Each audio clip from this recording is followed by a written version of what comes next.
मलकापुर नाम के गांव में रमेश नाम का एक आदमी अपनी पत्नी निर्मला और बेटे शिरीष के साथ रहता था। उसका बेटा शिरीष बहुत होशियार और होनहार था। स्कूल में हमेशा अव्वल आया करता था। ऐसे ही एक दिन रमेश को स्कूल के टीचर ने स्कूल में बुलाया। नमस्ते मास्टर जी, क्या बात है, आपने मुझे बुलाया? शिरीष ने कुछ किया है क्या? अरे नहीं नहीं, आपके बेटे ने कुछ नहीं किया। आपके बेटे को स्कॉलरशिप मिली है, वो भी 10वीं कक्षा तक। अब आपको उसकी फीस नहीं भरनी पड़ेगी। और हाँ, वो स्कूल में अव्वल आया है। इस शनिवार को उसका सत्कार है, आप जरूर आइएगा। जी मास्टर जी, मैं जरूर आऊंगा। अब मैं चलता हूँ मास्टर जी, काम पर जाना है। ऐसा बोलकर रमेश वहाँ से चला जाता है और अपने घर जाकर अपनी पत्नी निर्मला को ये खुश खबर सुनाता है। अरे सुनती हो निर्मला, हमारे बेटे का पहला नंबर आया है और उसे स्कॉलरशिप भी मिली है। सच कह रहे हैं आप? मेरा बेटा बड़ा होशियार है। रमेश काम पर निकल जाता है और काम से जल्दी घर आता है। घर आकर शिरीष के आने का इंतजार करने लगता है। कुछ देर बाद शिरीष घर आता है, लेकिन उसका मुंह लटका हुआ होता है। ये देखकर उसके माँ और पिताजी परेशान हो जाते हैं। क्या हुआ है बेटा तुम्हें? तुम्हारा चेहरा क्यों उतरा हुआ है? मैंने रास्ते में एक छोटी बकरी को पकड़ के लेके जाते हुए देखा। वो बहुत अच्छी थी, लेकिन वो रो रही थी। बेटा, किसी कारणवश उसके मालिक ने बेच दिया होगा। नहीं पिताजी, वो बहुत खूबसूरत थी। मुझे वो बकरी बहुत पसंद आई। क्या आप मुझे वो बकरी लाकर दोगे?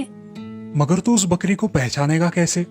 मैं पहचान लूंगा पिताजी, आप सिर्फ मेरे साथ चलिए। रमेश और शिरीष दोनों बाहर जाते हैं। वो वहाँ जाते हैं जहाँ वो बकरी बेची जा रही थी। पिताजी, वो देखिए, वही बकरी है जो मुझे चाहिए। कौन सी? वो सफेद वाली? हाँ पिताजी, मुझे वही बकरी चाहिए। अच्छा तू यहाँ रुक, मैं उनसे बात करके आता हूँ। रमेश बकरी बेचने वाले के पास जाता है और उससे बात करता है। मेरे बेटे को ये बहुत पसंद आई है, क्या मैं इसे खरीद सकता हूँ? हाँ भाई साहब, आप इसे खरीद सकते हो, मगर इसका कुछ फायदा नहीं। ये लंगड़ी है और दूध भी नहीं देती। अरे कोई बात नहीं, मेरे बेटे को पसंद आई है, यही काफी है। क्या कीमत है इस बकरी की? जी 3000 रुपए। मेरे पास इतने पैसे नहीं है, मैं आपके थोड़े थोड़े करके चुका दूंगा, चलेगा? रमेश भाई साहब, आप लेकर जाइए, थोड़े थोड़े करके दे देना। रमेश उस बकरी को अपने साथ लेकर घर आता है। उनका बेटा शिरीष अब बहुत खुश हो गया था। अब खुश हो ना मेरे बच्चे? अब इस बकरी को हमारे साथ ही रखेंगे, मगर इसे किस नाम से बुलाएंगे हम? इसका नाम हम चंपा रखेंगे। बहुत ही अच्छा नाम है इसका। चलो अब इसे कुछ खिलाते हैं। रमेश बकरी के लिए अच्छी ताजी घास काट कर लाता है। शिरीष को चंपा से बहुत लगाव हो गया था। वो उसकी अच्छे से देखभाल करता था। अब चंपा भी उनके घर के एक सदस्य की तरह रहने लगी थी। ऐसे ही एक दिन, निर्मला, चंपा के उस दुकानदार को पैसे देने हैं, वो मैं कैसे दूंगा? आप चिंता मत करो, कुछ ना कुछ इंतजाम हम कर लेंगे। अब रमेश बड़ी परेशानी में डूब गया था। वो हद से ज्यादा काम करने लगा था, जिस वजह से उसकी तबीयत भी खराब होने लगी थी। एक दिन वो बीमार पड़ गया। अजी, आपको क्या हुआ है? आपकी तबीयत जरा खराब लग रही है। हाँ, थोड़ी थकावट लग रही है, मैं थोड़ा आराम कर लेता हूँ। ये सब चंपा और शिरीष देख रहे थे। अरे चंपा, देखना मेरे पिताजी को क्या हुआ है। अरे निर्मला, उस बकरी वाले रंगा का कर्जा मैं कैसे चुकाऊं? आप मेरे गहने गिरवी रखकर उसके बदले में जो भी पैसे आएंगे उसे रंगा का कर्जा भर दीजिए। चंपा ये सारी बातें सुन रही थी। उसने मन ही मन भगवान से प्रार्थना की। हे भगवान, मुझे कोई ऐसा वरदान दो जिससे मैं इन लोगों की मदद कर सकूं। ऐसा बोलकर चंपा रोने लगती है। तभी वहाँ भगवान प्रकट होते हैं। चंपा, तुम्हारी भक्ति से मैं प्रसन्न हूँ, मांगो तुम्हें क्या चाहिए। हे भगवान, मुझे कोई ऐसा वरदान दो जिससे मैं इन लोगों की मदद कर सकूं।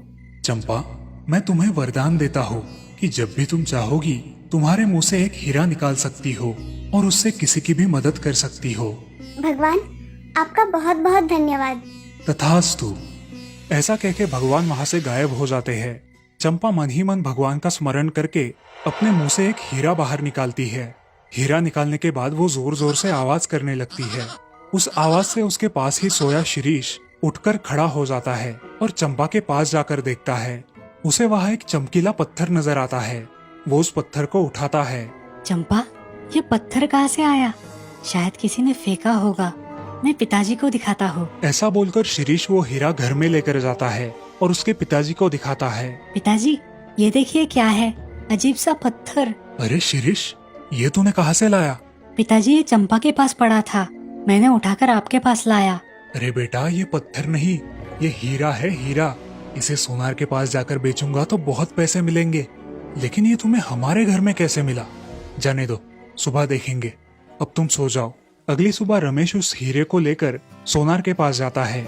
उसे उस हीरे के बदले बहुत अच्छे दाम मिलते हैं। सबसे पहले जाकर वो रंगा का कर्जा चुका देता है और बचे हुए सारे पैसे घर लेकर आता है। अरे निर्मला, सुनती हो? कल रात जो शिरीष लेकर आया था ना, वो पत्थर पत्थर नहीं, सच में हीरा था। मैंने उसे बेच दिया और आए हुए सारे पैसों से रंगा का कर्जा भी चुका दिया। लेकिन निर्मला, इतना महंगा हीरा चंपा के पास कैसे था और अभी तक हमें नहीं मिला? इतना महंगा हीरा चंपा के पास कैसे आया? चलो उससे पूछते हैं। वो दोनों अपने आंगन में बंधी हुई चंपा के पास जाते हैं और उससे बोलते हैं, अरे चंपा, तुम्हें तो पता ही होगा ना कि ये हीरा तुम्हें कहाँ से मिला? मुझे सब पता है, ये सब मैंने ही किया है। मुझे भगवान से वरदान मिला है कि तुम तुम्हारी इच्छा अनुरूप किसी को भी हीरा दे सकती हो, इसीलिए मैंने एक हीरा आप लोगों को दिया। चंपा, तुम बोल भी सकती हो? हाँ, भगवान की कृपा से मैं बोल सकती हूँ और ये सब मैं आपको बता रही हूँ, आप किसी को मत बताना। ठीक है, मैं नहीं बताऊंगा। चंपा, तुमने हमारी इतनी मदद की है, इसके लिए तुम्हारा बहुत बहुत धन्यवाद। चंपा अपने मुंह से एक और हीरा निकालकर रमेश और निर्मला को देती है। ये सब देखकर वो दोनों बहुत खुश हो जाते हैं। वो चंपा को घास डालकर घर में जाते हैं।